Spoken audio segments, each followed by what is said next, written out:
Hi, welcome to But He's Catholic. I'm Tom, And I'm Ellie. and this week we're going to be discussing. Purgatory. Okay, so what's your question? Well, firstly, Purgatory for our American listeners, I believe. Purgatory for Or English. Purgatory, if you're us.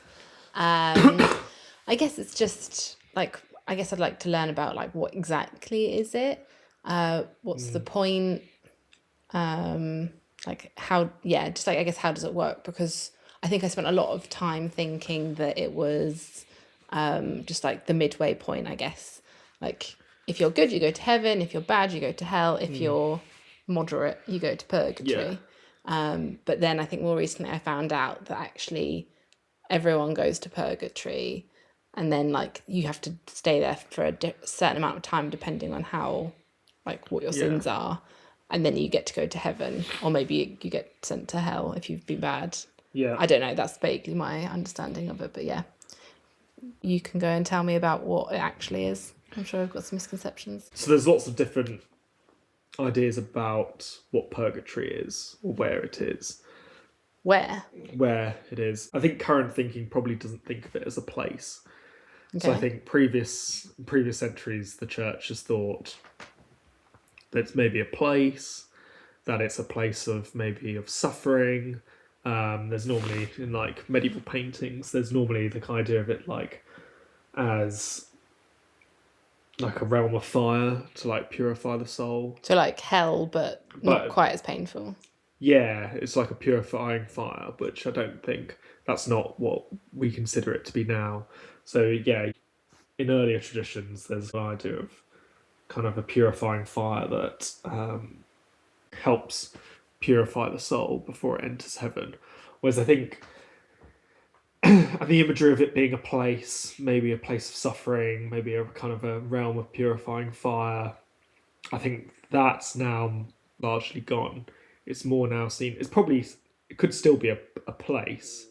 It's certainly a place within time, because the soul will have gone into the kingdom of God, and only God's outside of time. So it's probably within time, but it's probably more understood as like a state of existence rather than a particular place. Okay. How this looks has never been defined, but it's probably less of like a particular kind of place, more like a state of existence.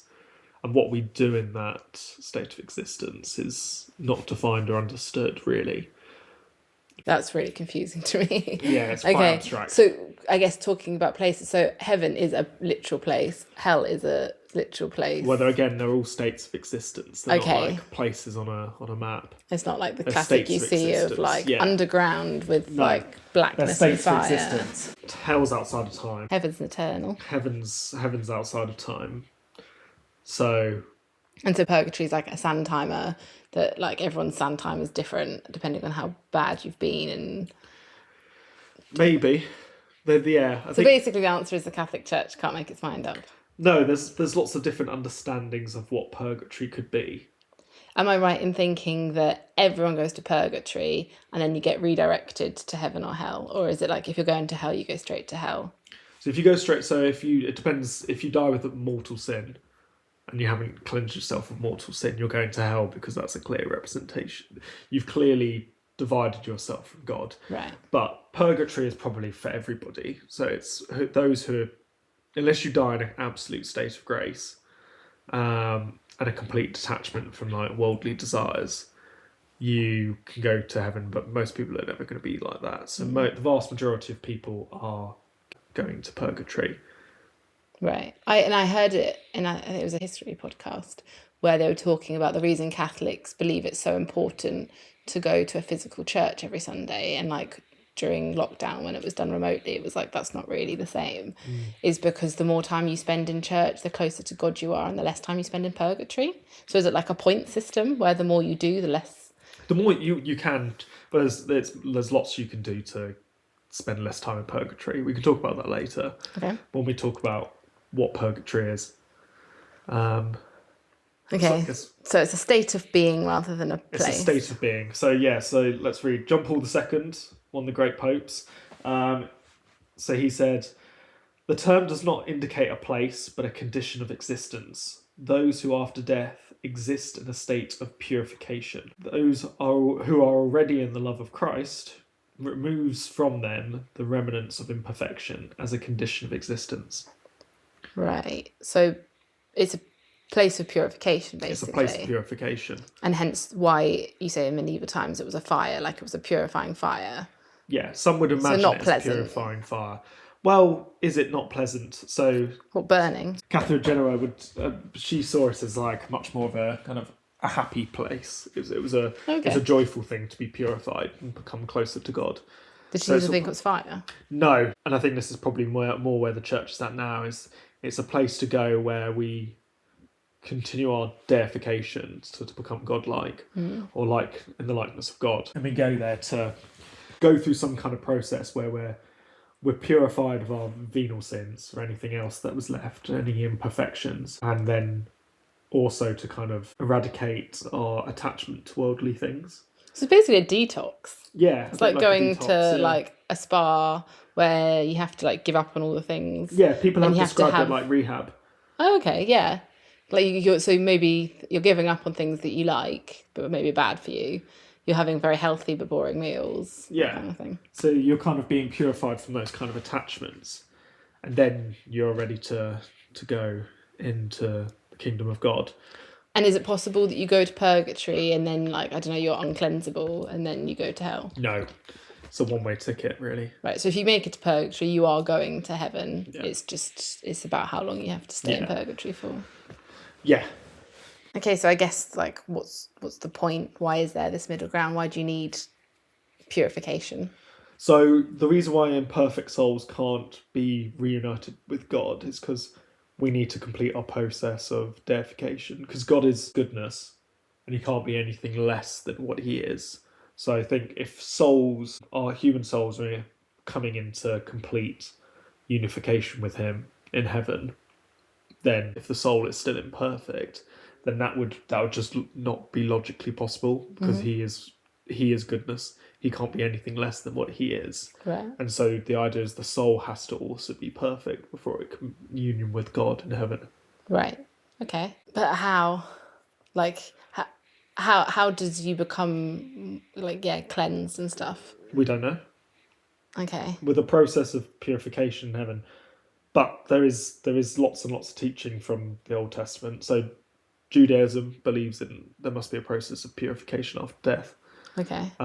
Eastern Orthodoxy, again, even less defined than Catholic Church, but believe there's got to be some kind of state of purification of all your imperfections after death. To be fair, yeah, I think that's like common, isn't it? I guess, like, even you think about like the Egyptians, like cleaning their dead and doing all the scented stuff to help ease their way into the afterworld, the afterlife.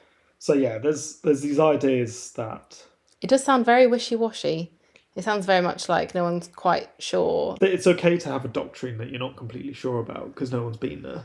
I guess it all comes back to the whole mystery of Catholicism, and then there's a lot of things you have to take on mysticism rather than fact or even like particularly logical theory. You're just told this is what it is. Yeah. The end. Well, no, you can keep discerning about it, but we will never know until we're there ourselves what purgatory is. And okay, so is it mentioned in the Bible? Where did it come from? So the beliefs have always been there. As I said, like, it's been there in like Judaism. Yeah. It's been there in the earliest of histories of the church. It's been quite late in how it's defined.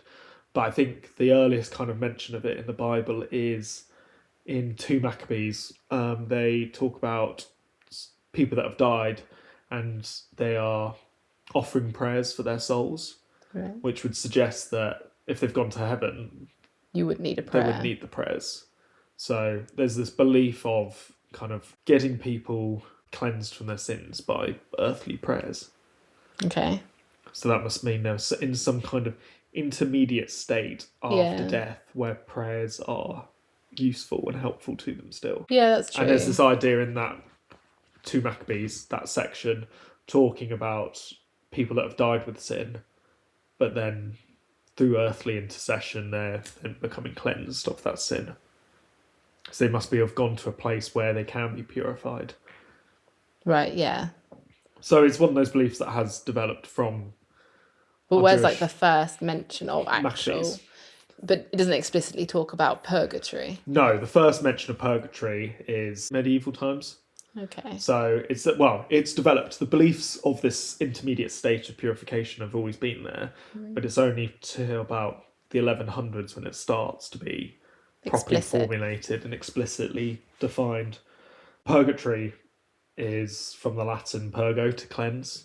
Okay. So purgatorium is a place of cleansing.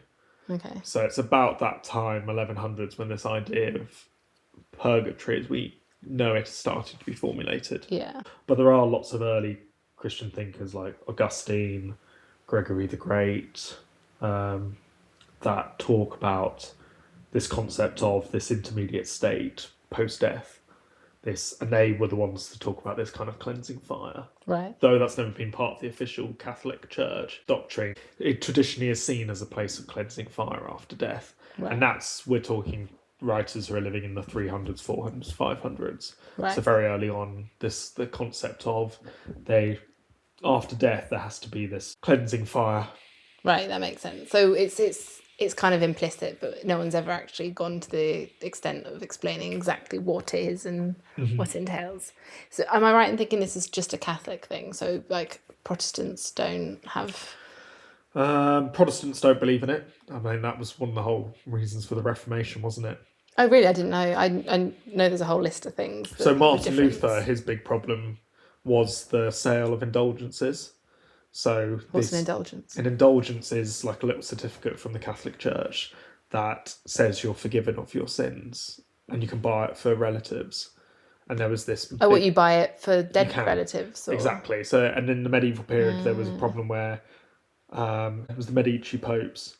They wanted to rebuild St. Peter's Basilica in Rome, and they drove this kind of mass capitalism of selling indulgences that got out of hand. Right. And that was one of Martin Luther's big things. And a lot of the Reformation, the Reformers' big problem was with the concept of purgatory anyway. But they still believe in heaven and hell. Yeah, because their argument is purgatory is not in the Bible, but it is.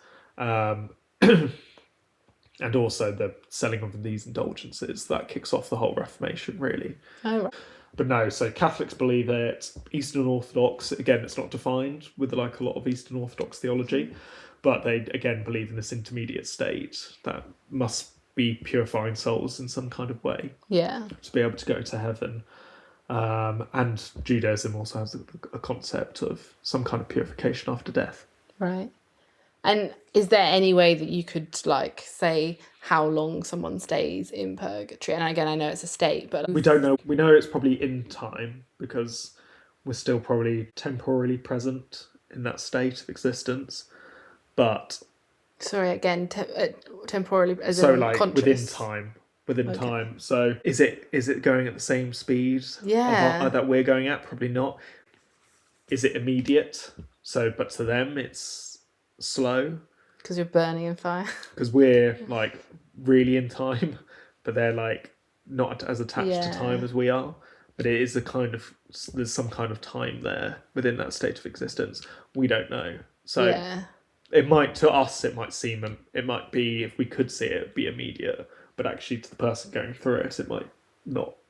Basically, when you're in a really boring lecture or something and you're like sitting through it and you're just waiting, counting down the hours. One of my lessons at school, exactly. how my students feel during my history lessons. Well, that's an interesting point actually, isn't it? I feel like purgatory is one of those real like culturally mentioned things. I guess obviously heaven and hell are because they're very common, but like there's a lot of references to purgatory as a place of kind of like boring suffering. It's basically a synonym for somewhere I don't want to be. It's slightly painful, but it's not actively like hellish painful. It's boring and monotonous and uncomfortable. Yeah. Like in The Fate of Ophelia. Yeah, like in the Taylor Swift song. Yeah. So it's this idea of being stuck in this kind of nothingness, being tested in a state of nothing, kind of not very enjoyable existence. Could you theoretically spend eternity in purgatory? No, it's not for eternity. Okay. But how long some people spend in purgatory is We- difficult to tell. Well, I guess you just don't know. You can't know. Can't know. No, not really. Right, but going back to the indulgences, obviously that's to try and get people out of purgatory and into heaven. We spoke briefly as well about praying. You pray for them. They do special masses, don't they, on the anniversary of people's deaths? Yeah, so To yeah, give mass your intentions. Yeah, mass intentions.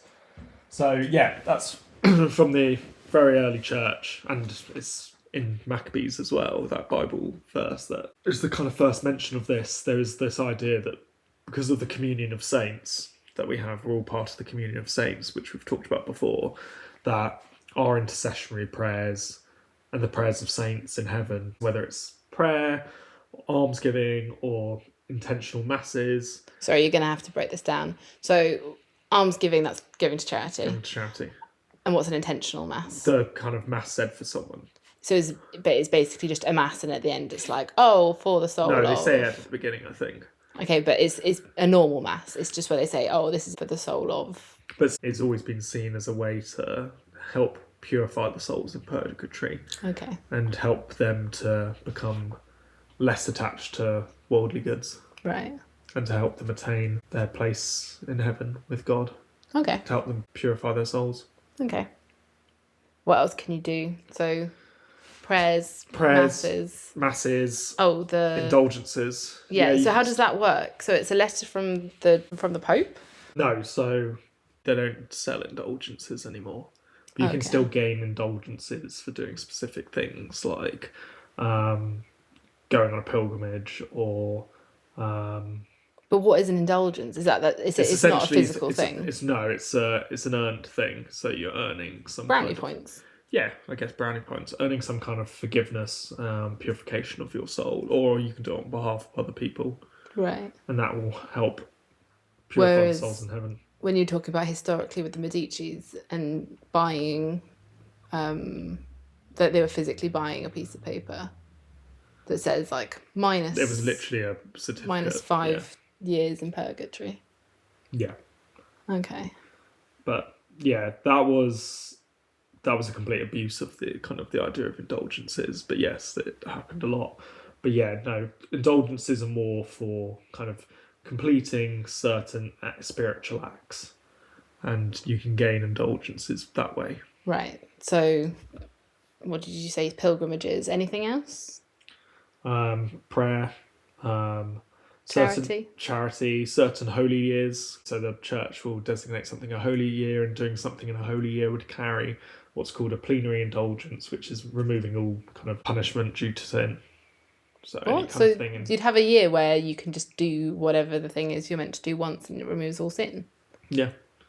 That seems a bit easy. No, well, you still have to go to confession. You still have to go to have the Eucharist and stuff. But essentially, yeah, you can do a plenary indulgence. Get a plenary indulgence where you'll be cleansed of your sins. Could we just go into this a bit more? Okay. So, say 2027 next year is a holy year, and what is it they say? Oh, if you do, I don't know, if you go to church every day this year, then you get cleansed, or is it like if you say a prayer, this specific prayer, then you're cleansed? Exactly. So the Pope or a bishop can designate holy years, but they'll. Well, what makes something a holy year? So normally I think it's every 25 years. There's every so often a holy year. I can't remember exactly. Okay, so they're not regular. They're not regular, and then they will say some kind of specific act can earn a plenary indulgence. So someone like me, who's not even baptised, if I was to say, get baptised, so that's the original sin gone, and then do whatever I want, and then in that holy year do whatever the thing that I meant to do is, then yeah, I'm off to heaven. Even though I'd be a really bad... Yeah, say I'd done the very minimum, but I could be a really rubbish Catholic. Just like very token, like not going to church every week, just doing a really bad job of being Catholic, basically. But then I do that one thing and I get cleansed, and so I can go to heaven. Talked about this when we talked about confession. Yeah, there has to be valid contrition. Yeah, okay, so... You have to be actually sorry and want union with God. You can't trick the system. Yeah, but you could, I guess, it's not you wanna tricking the system. If you want to believe you're tricking the system, then fine, be all for you. But like, you actually, it won't work unless. No, I know, no, but you're not doing it as an active trying to trick type thing. It's more of a, say you're just a bit useless and you're like, oh, it's not very convenient. In theory, if you are completely contrite and you do the plenary indulgence and want to be in a state of truly in a state of grace once again, then yeah, okay, why can't it work? Yeah, I guess again, whole point of Catholicism and God is that, like, forgiveness. Exactly. Nobody's beyond redemption. Nobody's beyond redemption. Yeah. Well, it's a nice thought. I hopefully still got many more years where I can maybe change my mind and be saved. Is there any other things you can do to minimise someone's time in purgatory or your own time in purgatory? No, I think that's about it really. Prayers and masses are probably the most common ones. Right. And I guess if presumably you're conscious while you're in purgatory, you're also aware that means you're going to heaven. So if you can't go to hell, it's like, oh, God, I'm in purgatory. It's not very pleasant, but it's going to end. I'll end up in heaven, and that will be amazing. You're like high-fiving yourself that you've not ended up in hell. Yeah. You're safe. You just got to go through purgatory. Yeah, but then, like you said, okay, people don't think it's like a hellfire anymore. People think it's possibly like vaguely pleasant, if a bit. Yeah, I think dull. Probably gone to the state of existence. What that looks like, we don't know. The tradition is thinking of it as a cleansing fire, and we do know how important tradition in history is to the Catholic Church. Yeah, based on previous episodes. But I think current thinking, it's more complicated than that. It's much more of a wider state of existence. Why do you think the attitudes changed? Is it because people have I think protested? maybe I think it's probably more that the cleansing fire was a good metaphor because it's like burning away the impurities on like gold, or when you put things into a furnace and blow. That kind of imagery and metaphor was useful. Is it accurate for what it's probably like? Probably not. I think the system's going to be a lot more complicated than just sitting in a bit of fire for a bit. Right, so it's more a case of, it's an analogy that was made quite a long time ago. And quite regularly because it's quite simplistic. But the idea is it's a way to purify, and it's given examples in the real world that people will have had experience of things being purified. Yeah. Whereas now maybe we're a bit more technologically advanced and we can see. Yeah, and I guess it's just our ideas developed. It's more complicated than that. It's not going to be as simple as a furnace. Yeah. But could be wrong. Maybe. You'll find out when you get there. Okay, so my classic, what I was coming to, I think, is, but you genuinely think this is real? Yes. So you think that you die and you're, I don't know, I'm picturing like a cartoon, like what your soul just like explodes out of your body. I'm like imagining, the Scooby-Doo movie. Oh, right. Where the little souls are flying heads. Yeah. That, and then but then you don't go to a place. It's a state of being. Yes. I don't think it's any weirder of a concept than going to heaven or hell. Oh, I mean, we could get onto that. I also find that hard to get my mind around. I'm sorry, I'm of the party of you're dead, the end. Yeah. I know I'm sure we can have an episode on heaven and hell, because I know we've had some very long discussions about it in the past. But I just, I can't get my head around the idea of you're somehow in a state of being, but your body is in the ground or being cremated. Because that's not your whole, I think that's another episode, but that's not your whole body, is it? Your body is also your soul. Is your soul not just your brain, though? No. The soul is animating your body and your brain. I think we need, this will be we can have another episode on the soul. Yeah. I mean, I think that kind of covers most of my questions. I guess it's a hard one to do an episode on, actually, with hindsight, because a lot of the answers is... I don't know. We don't know because we've not been there, and nobody has ever been and come back. The Bible / tradition isn't explicit about what it's supposed to be like. I mean, that in its own way, that sort of says quite a lot, doesn't it? Because a lot of things Catholic, either teaching or the Bible, is very like, no, this is fact. No, I disagree, because I think there's a lot in the Bible. Confession, I'd say that's in the Bible, but it's also It's not. It's not. I wouldn't say. No, but there's been lots of things the Catholic Church believes in because it's passed down. It's not necessarily really explicitly mentioned in the Bible, but it's there in tradition. Oh no, I don't mean that necessarily it has to be in the Bible, but the things that aren't necessarily in the Bible explicitly, the Catholic Church then makes a ruling on. It has guidelines or Yeah. and there doesn't really seem to be any like they've not really said very much seemingly about purgatory. No, they've said plenty, but just Okay, but it's we know it exists. We know what the rubrics of it are. We just can't define it explicitly. I guess We can't. I mean, we can't really define heaven explicitly. no. By its nature, you don't know until you get there. Exactly. Yeah. No, that's quite interesting. Yeah, tricky one. Very tricky I'll be one. very interested to hear what our listeners think, if they've got any other questions that maybe I didn't think of. Oh, great. Thank you very much for your whistle-stop tour of Purgatory.